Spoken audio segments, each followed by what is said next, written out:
सभी दोस्तों को नमस्कार है। दोस्तों, मेरे इस चैनल पर आपका फिर से बहुत बहुत स्वागत है। आशा करता हूं कि आप सभी अच्छे होंगे।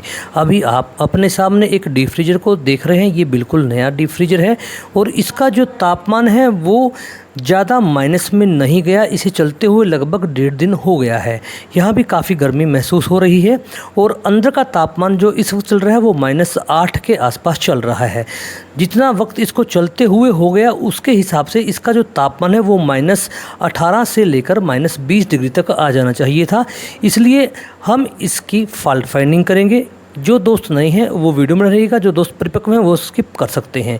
आज एक विषय पर भी हम इस वीडियो में बातें करेंगे। अगर हम डीप फ्रीजर से फ़ैन मोटर को हटा दें, जैसा भी आप देख रहे हैं फ़ैन मोटर चल रही है, तो हमारे डीप फ्रीजर पर क्या प्रतिकूल असर इसका पड़ेगा उसके बारे में भी हम जानेंगे। कैपेसिटर आप देख सकते हैं, 2 कैपेसिटर लगे हुए हैं जो कि कंप्रेसर के हैं। ये हम एक नई फ़ैन मोटर लेकर आए हैं। इसका जो पैरामीटर है वो आप देख सकते हैं, पढ़ सकते हैं। दोस्तों, इसमें सारी चीज़ें बिल्कुल सही हैं क्योंकि ये एक नया डीप फ्रीजर है, लेकिन इसका जो तापमान है वो अपने पूरे यानी कि जो हमने इसका तापमान सेट किया है -25 डिग्री सेल्सियस वहाँ तक नहीं पहुँच पाया है। इसकी एक वजह फ़ैन मोटर हो सकती है। ये नई फ़ैन मोटर है जो हमने चेक की है, जो ठीक प्रकार से चल रही है।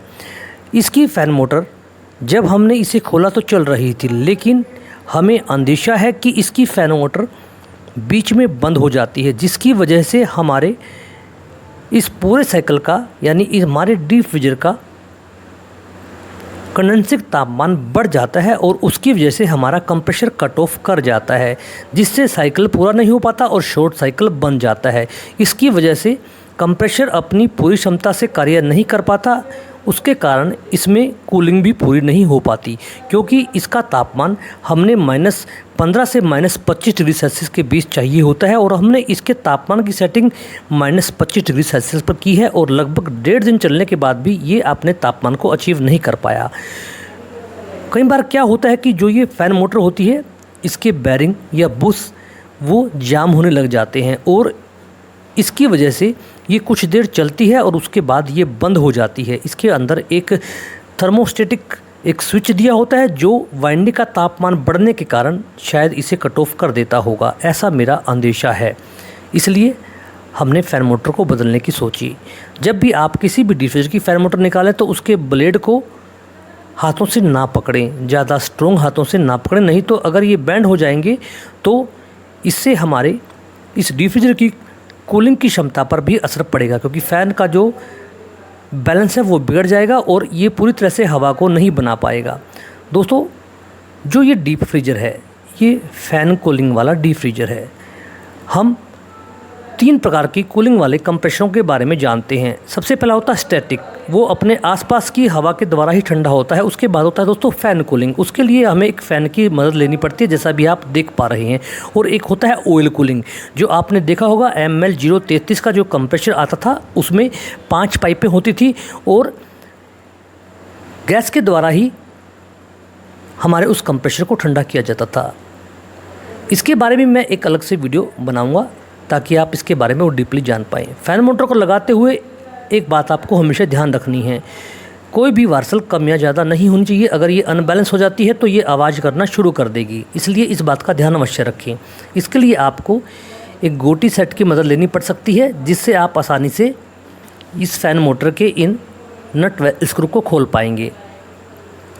तो दोस्तों, अगर हम फ़ैन मोटर को निकाल दें किसी भी डीप फ्रीजर से या फिर वो ख़राब हो जाए तो उसकी वजह से हमारा जो डीप फ्रीजर है वो पूरी क्षमता से काम नहीं कर पाएगा। कंप्रेसर ज़्यादा गर्म हो जाएगा, उससे ऑयल पतला पड़ जाएगा और वो हमारे एपरेटर की पूरी पाइपों में घूम जाएगा। इससे हमारी परमानेंट कूलिंग लगभग 30% कम हो सकती है। इसलिए फ़ैन मोटर के ब्लेड अगर अनबैलेंस है उन्हें बदल दीजिए, इसकी साफ़ सफाई कीजिए और उचित पैरामीटर की ही फ़ैन मोटर लगाएं जो कंपनी ने उस डीप फ्रीजर के साथ बताई है, क्योंकि अगर फ़ैन मोटर के RPM कम या ज़्यादा हो जाएंगे इससे भी आपके डीप फ्रीजर की कूलिंग क्षमता पर असर पड़ेगा।